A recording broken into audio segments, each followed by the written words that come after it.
Moving on, we got two more.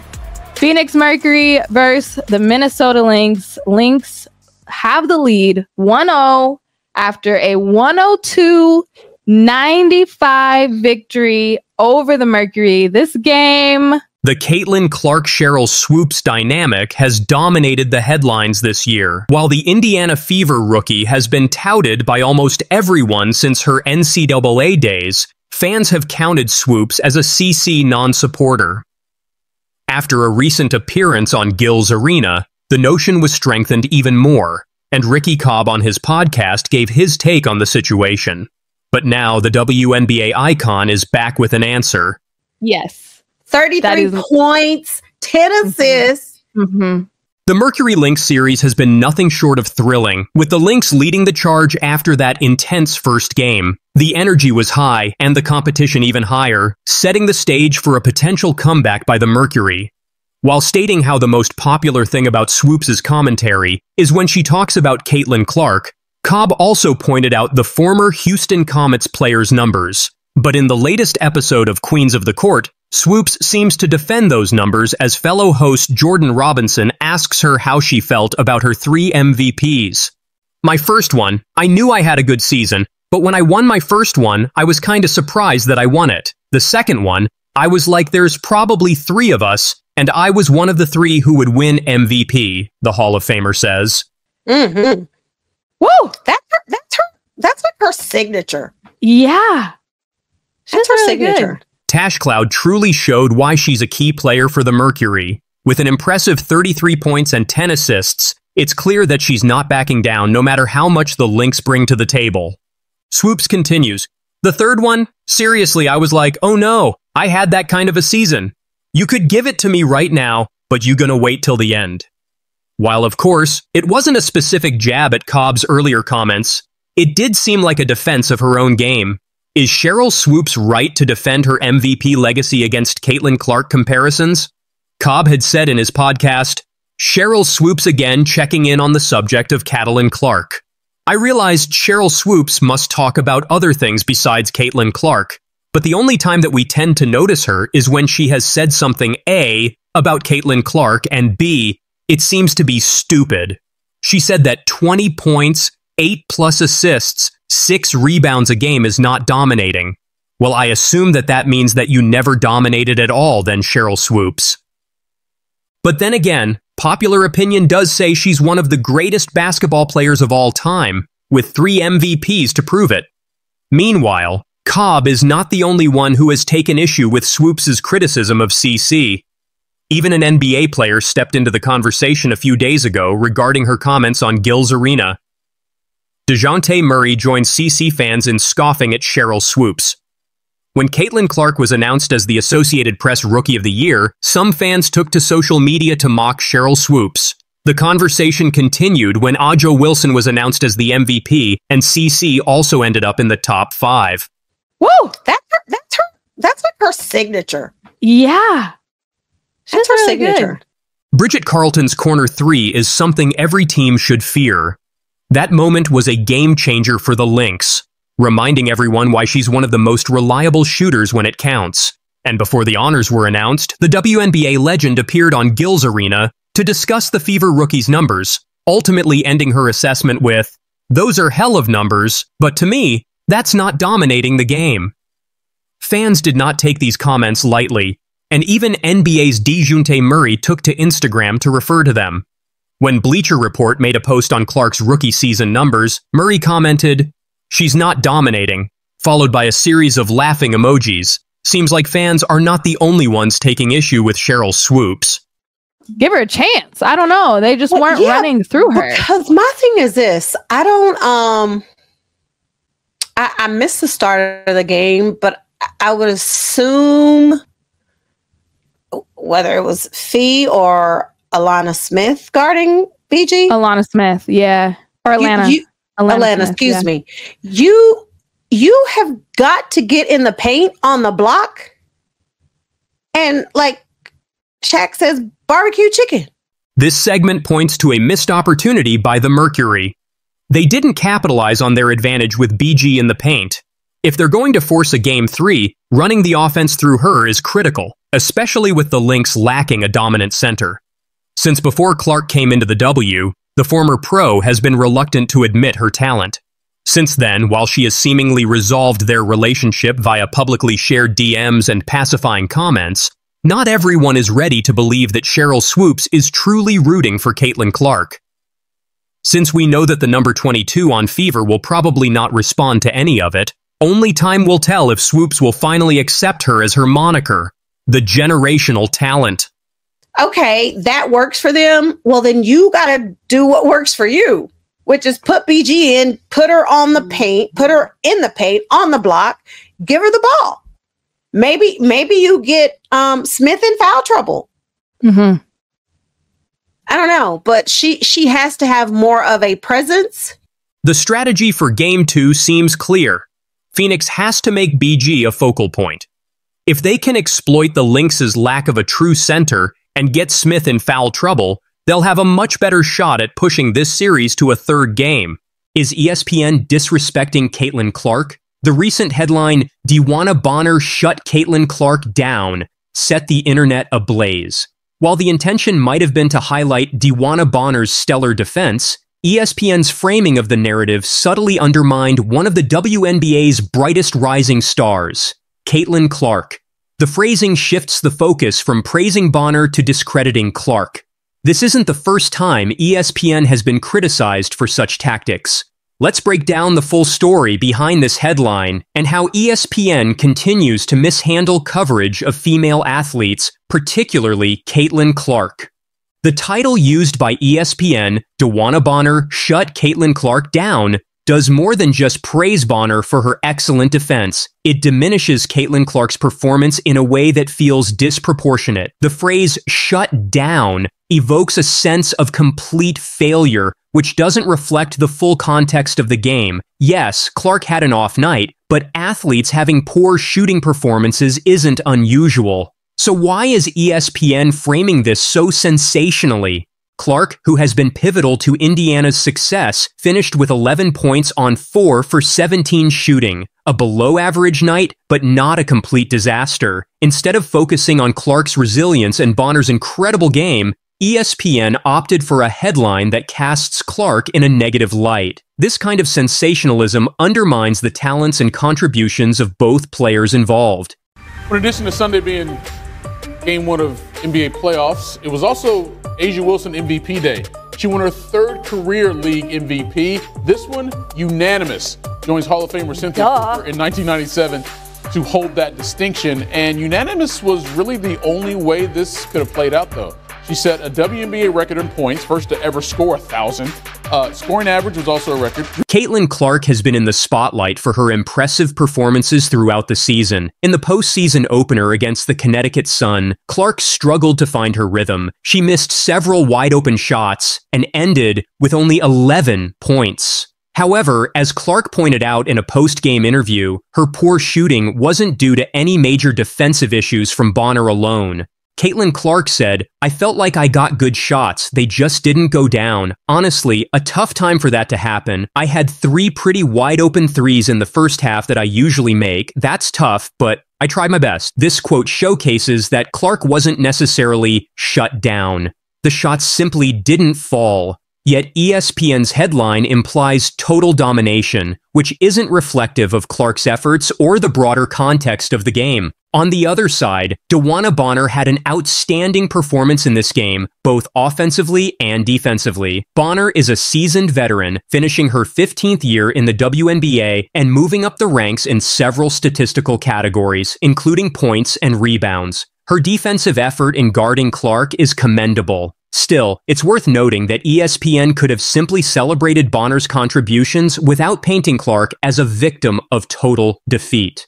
Bonner held Clark to a poor shooting night, but she also contributed 22 points, 5 rebounds, 5 assists, and 2 blocks. Her incredible all-around performance deserves to be the focal point of the coverage, not framed through the lens of shutting down another player. told us that the Fever were one of the hottest dreams in the Olympic break. They were averaging over 90 points per game. Best held to 69 points. First time being held under 70 points since the Olympic break. Talk about what the Sun did defensively so well. Well, we talk about basketball being a game of chess, and especially in the series and especially in the playoffs, you got to make a move. And how smart was the Connecticut Sun staff? Give Stephanie White credit for putting DeWanna Bonner on Caitlin Clark to start the game. Mind you, Caitlin Clark and Dejounte Carrington have been going at it all season long, but you put DeWanna Bonner, who is 6'4". She's got great. Unfortunately, this is not the first time ESPN has been called out for sensationalizing its coverage, especially when it comes to women in sports. Female athletes often face headlines that either over-sensationalize failure or downplay their achievements. Caitlin Clark, one of the most promising talents in women's basketball, deserves better than to be the scapegoat of a narrative that overshadows her hard work. This trend in media representation does more harm than good. By focusing on individual failings, ESPN risks overshadowing the achievements of women in sports who are making history in real time. Chalk. What is your biggest takeaways from the 3 matchups that we've already seen? Well, even with chalk, even when the higher seed wins the games, there are still things that have been very impressive. You take the New York Liberty, just the fact that they handled business. They took care of business at home after just losing to the Atlanta Dream. And then we go with the Minnesota Lynx. They didn't necessarily handle. As a rookie, Caitlin Clark has already established herself as a key figure in the WNBA. She was a top contender for Rookie of the Year and finished 4th in the most valuable player voting. These accolades alone prove her talent and determination. However, headlines like the one from ESPN can slowly chip away at her growing legacy. Instead of celebrating her for her achievements, Clark risks becoming known for moments of failure that are blown out of proportion. I don't really get to stand up for myself. I have great teammates. I have a great support system. I got my hometown. I got my family that stands up for me. I don't really get to speak out on things just because I just try to ignore, and I just try to stand strong. I've been through so much. I've seen so much. I've been attacked so many times. Death threats. I've been sexualized. I've been threatened. I've been so many things, and I've stood strong every single time. And I just try to stand strong for my teammates because I don't want them to see me down and like not be there for them. So I just want them to always just know, like, I'm still a human. All this has happened since I won the national championship, and I said the other day I haven't had peace since then. And it sucks, but I still wouldn't change. I wouldn't change anything, and I would still sit here and say, like, I'm unapologetically. But sometimes you just want to live a normal life. Angel Reese was quite clear on her wish after having known the dark side of popularity. It might be their rookie year in the W, but the Sky number 5 and Caitlin Clark have already established what their historic rivalry can do. Their stats speak for themselves, and fans love comparing them to each other. It's a fact that both players have brought more attention than ever before to women's basketball. But at the same time, while the players are not directly involved, fans on each side throwing vitriol at each other has caused harm. But a gymnastics star from Reese's alma mater has a possible solution. In a recent conversation on Best of Both Worlds with Flau Jai, Olivia Dunn addressed how she deals with online and offline haters. As Johnson iterated how hard it is for student athletes to handle studies, sports, and endorsements at the same time, Dunn agreed. The gymnast said, I'm sure you get it with people and trolls online, like even to just the art of like trying to stay silent during certain things, like saying one wrong thing can like... She is right. One misplaced word can impact her work. As a public figure, it's not easy to overlook trolls. Dunn continues, ruin the business. Like just being able to like keep your cool and composure, like that's an art. And that's something that we need to do because we're also representing LSU, and that's hard. Johnson agreed with her. Livy, you know how many times I don't want to crash out on the internet, or I done typed something up in my drawers and had to delete it. My Twitter fingers are like comment back. Especially as NIL earners, brand endorsements bring in more attention to athletes, which sometimes takes away from what they're trying to promote at the primary level. The joy of sports. On a podcast episode from about 2 weeks ago, Angel Reese had explicitly spoken about receiving extreme hate comments. While the Fever rookie is adept at staying silent and not giving more power to the rumors, the Sky Star has addressed some of the unwarranted hate and anger thrown her way. Dunn said, "My Twitter fingers go crazy, but I can't press send because my coach." I can't because you just can't because, you know, like you represent. First of all, it's like, you know, I'm not representing just myself anymore. Like, I'm representing brands. I'm representing LSU. Like, it's people that look up to me. It's a whole lot of factors. But it's an art. Now. It's hard to like zip it. Sometimes I'm no better than and you know I like to talk. Well, if trolls can easily say something, anything, from behind their screens, so can the people their comments are directed at. But given the large stage they stand on, as Dunn asserts, the art of staying silent comes in. While neither Johnson nor Dunn specifically mentions the Reese-Clark rivalry, the LSU players' advice could be taken by the pros as well. Interestingly, at one point in time, Flau'jae Johnson and Angel Reese used to combat this criticism together as LSU teammates, but not anymore. They say college friends last a lifetime, but it's not always true. Certainly the case of Angel Reese and Flau'jae Johnson is proof. Two women who used to be teammates on the LSU Tigers once upon a time. Relationship with all your teammates. I know Angel recently said that you guys aren't as close, but that's just with distance and time. Like, that's not like, you know, she said she was going to come back, cheer you guys on. Yeah, most definitely.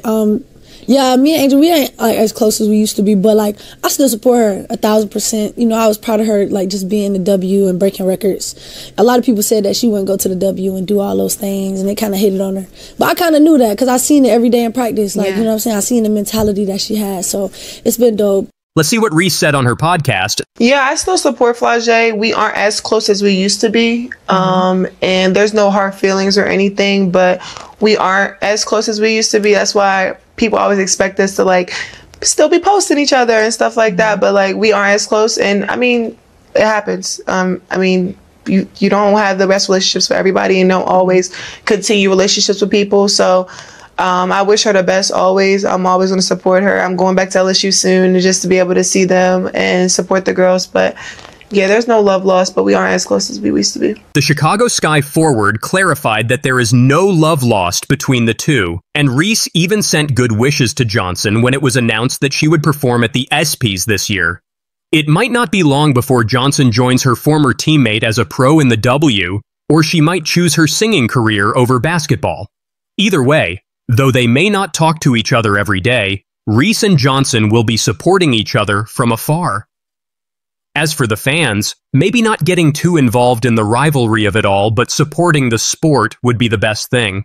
There are thousands of people on social media who are questioning this injury. There are thousands of people on social media who are claiming that this Angel Reese injury is fake, or as Donnie Brasco would call it, a fugazi. Angel Reese's wrist injury has taken an unexpected turn. Fans are excited about some surprising new details. Caitlin Clark is at the center of it all. What's happening behind the scenes is hard to believe. Now, is there legitimacy to these claims? Would Angel Reese actually fake an injury? Would Angel Reese prematurely end her rookie season to spare herself the embarrassment? Here's the deal. Angel's career is on the line, while Caitlin's is taking off. It's like a real-life sports drama unfolding. Angel is at a critical point, and everyone's wondering, will this injury be her downfall or her comeback?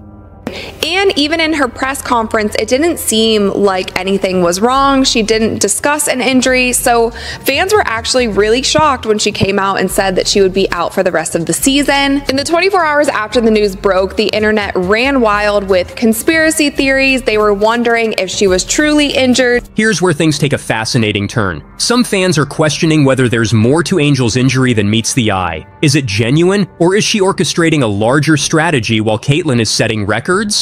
The WNBA landscape is changing, and we're all struggling to keep pace. This has transcended basketball. It's now about uncovering Angel Reese's true identity and her next move.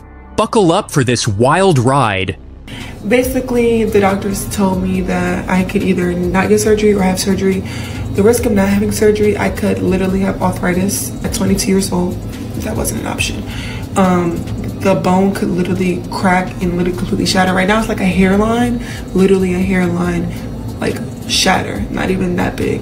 but they're gonna put like a small little screw in it. Remember when Angel fell? It sparked a big mystery in the WNBA. Her injury might not be her biggest problem. Angel Reese was racing against the Los Angeles Sparks, ready to shine. After her shot, she fell and said she hurt her wrist. Yet, she was seen hitting the floor with that wrist. Then things took a turn. Angel claimed she had a fracture, but not just any fracture. It was in a tough-to-heal spot. Now she's faced with a hard choice: risky surgery or early arthritis. Imagine being 22 and having to make that call. Angel's a poor shooter of the basketball. I don't know any other way to say it. She's just a poor shooter.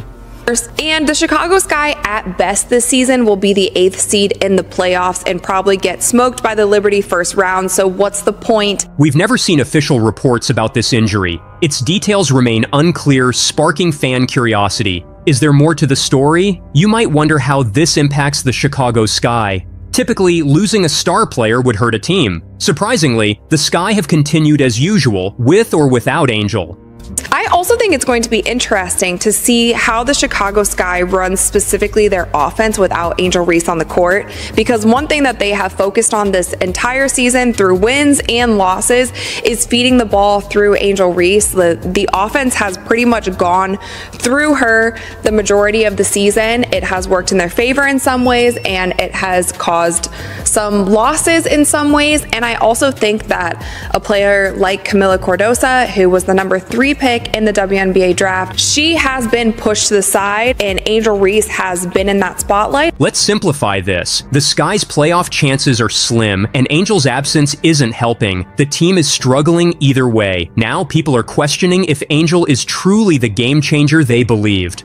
However, when it comes to play on the court, I think that Camila Cardoso hasn't been able to find her groove, and I don't think that the Chicago Sky have utilized these two players in the way that they probably should have, because I feel like they have a pretty big threat with these two if they use them properly. So hopefully, even with Angel Reese out through the rest of the season, they can maybe try some different lineups, try to run offenses a different way, and maybe figure out what will work best going into next season. But wait, there's more. Angel's teammates are starting to speak up, and it's not looking good. After a crushing 31-point loss to the Washington Mystics, Camila Cardoso didn't hold back. She called the performance embarrassing. Ouch. That's not just frustration, that's a teammate who's reached her breaking point. You might be wondering, is Angel really as upset as she appears? That's the key question. Some fans are looking closer and starting to think there's more to her injury than she's admitting. Is she using this break for another reason? Could there be a bigger plan we're not seeing? I'm still a rookie. I'm still figuring it out. Trying to figure things out. So if I am rookie of the year, God, thank you. You definitely won't be the rookie of the year. If I'm not, back to the drawing board, and I just want to win. Getting to the playoffs is something that I really want to do. So I'm looking forward to that. I'm not really thinking about rookie of the year. She's clearly thinking about it. It's evident on her face. She knows she might lose it. Just when the Angel Reese story seemed to peak, Caitlin Clark entered. She's not just playing basketball, she's changing the rules for newcomers. How is one player altering the WNBA so much? Saying Angel Reese is better than Caitlin Clark is saying Rodman was better than Michael Jordan, or Ben Wallace was better than Kobe, or even Andre Drummond was better than LeBron. And I shouldn't have to point out that Angel Reese is actually a poor defender. Let's discuss Caitlin Clark's impressive stats. She's averaging 23.4 points and 10.6 assists per game, leading the league. Remarkably, she's also made history. Clark is the first rookie to achieve 2 triple-doubles in a season. Amazing, right? The WNBA's black superstars should thank their lucky stars. For the record ratings, Caitlin Clark is detonating, even if new fans are mostly white fans. It doesn't matter what color eyeballs are. Clark's influence extends beyond statistics. The Indiana Fever, they're selling out arenas, both home and away. Fans flock to see Clark play. Each game turns into a showcase for her. Meanwhile, Reese isn't pleased. She's taking shots at Caitlin's fans. I think there's a lot of racism when it comes to it, and I don't believe she stands on any of that. But when you come, when it's behind your name, that's when a lot of people are like, they think, oh, I don't like her because her fans are saying this. No, I don't believe in her heart that she has hatred towards me. And I'm sure she believes that I don't have hatred towards her, but I think her fan base has gone, I'm talking about like, it's a lot. It's a lot. Like, we see it all the time. I know y'all see it. Like, I literally saw something today that was like, You might be wondering how significant this is. Well, consider this. Clark's recent game against the Atlanta Dream drew viewers in droves. Its numbers rivaled NFL games, all within the WNBA. That's impressive, but it gets even better. Angel Reese announced on Twitter that her rookie season as a WNBA dump diver is officially over.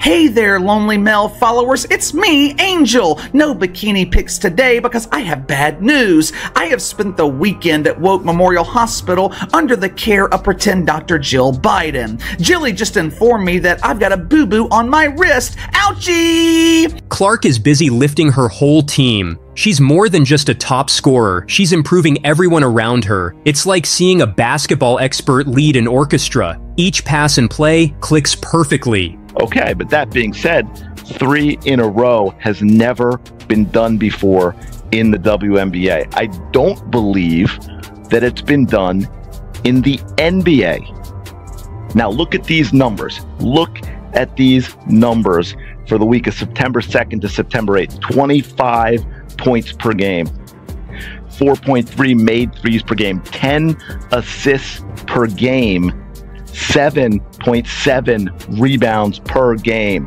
Caitlin's take on the Angel Reese injury drama might surprise you. Instead of sparking rivalry, she's choosing sportsmanship.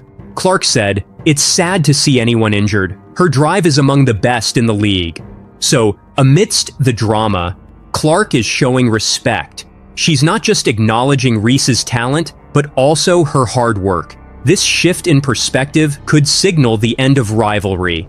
Perhaps it's the start of a new alliance. Yeah, I think it's obviously definitely sad. Anytime you see anybody go down with an injury, especially people that you came into this league with, whether it was Cam, whether it was Angel, and especially Angel, like, you want to see her finish out this year. Obviously, she's had a historic year and she's done some incredible things. And for me, like, getting to play against her, like, her motor is up there, if not the best in the league. Like, she just doesn't stop working. So, you know, congratulations to her. I thought she had a tremendous year. And I thought she came to the league and really did what she's done well her entire career as long as I've known her. So it's definitely devastating. That's never anything you want to see from a player. And then obviously our rookie class has kind of been hit with a few more injuries than you would have liked to see. And I think, I don't know, I mean, for myself, I think just some of those things you can't avoid, especially in their 2 instances. Obviously, I don't know the specific details, but that's kind of what comes with basketball at times. So, you know, it's sad for them, but I think at the same time for myself, is just continue to take care of your body, take care of yourself. It becomes a long season, especially when you're playing games with 1 day in between. Like, you really have to prioritize that. But like I said, some of those things are just unavoidable, and it's sad to see. Just when you thought this rivalry was predictable, Angel Reese surprises us. What if I told you she's considering a move that could redefine WNBA stardom? It's a decision that's splitting her fans. And to hate, because I am a successful Black woman. I'm doing a lot of things that you haven't seen before. Angel Reese just dropped a bombshell that has everyone talking. She said, "I'd rather be rich than famous." Can you believe it? That's not something you hear every day from a rising basketball star. It's like she suddenly flipped the script on her entire career. I'd rather be like rich than famous. Like, I'd rather be like, everybody want to be famous, but like they don't really know what like come with it. Like, it's fun, like all the connections and stuff you make, but like sometimes you just want to live a normal life. Like we were talking about, like just being able to walk down the street casually. You might be thinking, isn't Angel just about basketball? But here's the twist. While dealing with her wrist injury, Angel has been busy off the court. She launched a podcast and shared dreams beyond basketball. Now, fans are left wondering what's up.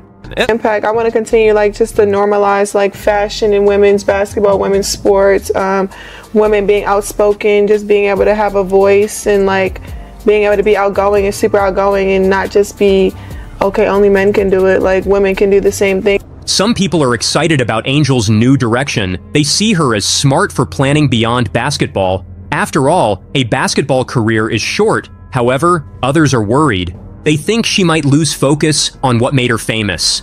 Angel is at a big crossroads. On one hand, she has the talent to shine in the WNBA. On the other, there are new opportunities. These include podcasts, endorsements, and new career paths. She's caught between two worlds and needs to make a choice. As she has in things off the court, and she has done more off the court than I feel like any other WNBA player in the league this season. She has been so busy with like commercials, brand deals, fashion things, the Met Gala, movie premieres, all of the things. One critique that I have of Angel and how she handled her rookie season, I honestly don't think that she should have ever taken on that villain role. And she said it herself. That's why I'm saying it here. Now things get interesting. What if this injury is more than a setback? What if it's Angel's big moment, like in superhero movies where the hero faces the toughest challenge? This could be her test. Will she return stronger and rule the court? Or will she take this chance to change direction?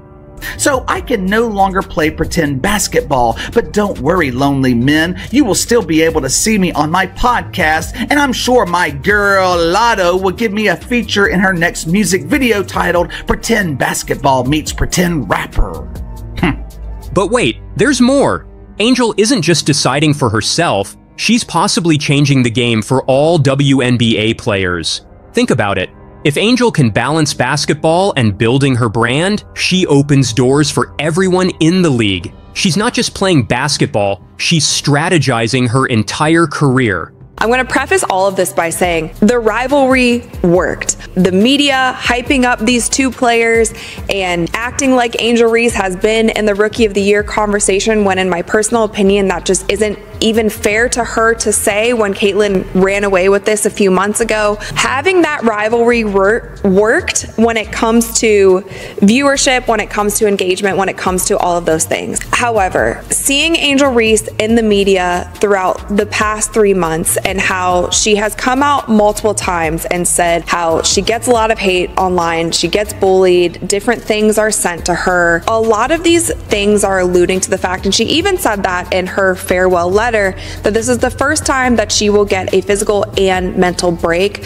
I do think that some of this drama, and she started some of it, to be fair, got to her. So what's next for Angel Reese? Will she shock everyone by coming back stronger than ever to dominate the court? Or is she about to make a move that no one sees coming? One thing's for sure, whatever Angel decides, it's going to shake up the WNBA in a big way. And probably took up more mental space and emotional space than it should have. And I'm only saying this because we've seen her continue to like make little sly remarks, even though she says there's no bad blood between her and Caitlyn. And also, not all of this is directed at Caitlyn. She just likes to call out haters and clap back at haters and say different things. And my advice to her, from somebody who has been in this industry, maybe not the highest spotlight that she is at, but I have been in somewhat of this spotlight in the sports world, the more that you clap back, the more that you say things, whether you're right or not, whether you're defending yourself in the proper way or not, more is going to come back at you. Angel is at a crucial point. It's more than just her wrist. The whole WNBA is watching. Once seen as the next big star, she now faces a choice. Should she battle back from injury to return stronger, or is it time to leave the game behind? The more that she says like, hey haters, like it wasn't this, I'm this, it's just, it fuels those negative people to continue saying negative things about you. When she went on her podcast, in her first episode in her podcast, like the title, I don't know if she changed it at this point because Caitlyn Clark was also like in the thumbnail of her video, but the title being like addressing the Caitlyn Clark drama. And while in that podcast she said that she respects Caitlyn, she's sure that they'll play together, and I like agree with her on all this. I'm not saying that she's lying about any of this, but when she then throws in, but Caitlyn Clark fans do this, and this, just that little piece of information, just that little thing that you said is going to stir up more controversy and people coming back at you. Angel's choice isn't just for her, it's crucial for all WNBA players. If she succeeds off the court, it could change the game. So what's next? Will Angel surprise us and shine on the court again? Or is she about to make an unexpected move? Either way, it will significantly impact the WNBA. when Kennedy Carter hip-checked Caitlyn. Was that a basketball play? Absolutely not. Was Kennedy wrong? 100%. It was not as hard as people say, but it was everywhere. When Alyssa Thomas clotheslined Angel and took her out, that was worse than what Kennedy did. Facts. But where was the uproar? Tell me why. One's a villain. Who? The one who says she's a villain. What I'm saying is if Draymond right now gets closed by somebody, there's no uproar. Case of Angel Reese, who's just had to shut it down because of a wrist injury. Caitlin Clark, who's continuing to play. Rivalry that goes back to their college days, presumably, where I guess some trash talking entered in. But now it seems on some social media channels to have taken a darker turn, a more menacing turn, where race has been introduced into the conversation, where sexuality is sometimes introduced into the conversation. How do you try and stay ahead of that, try and tamp it down, or act as a league when two of your most visible players are involved, not personally, it would seem, but their fan bases are involved in saying some very uncharitable things about the other? Well, the one thing that's great about the league right now, we do sit at this intersection of culture and sport and fashion and music. Like the WNBA players are really looked at now as kind of cultural icons.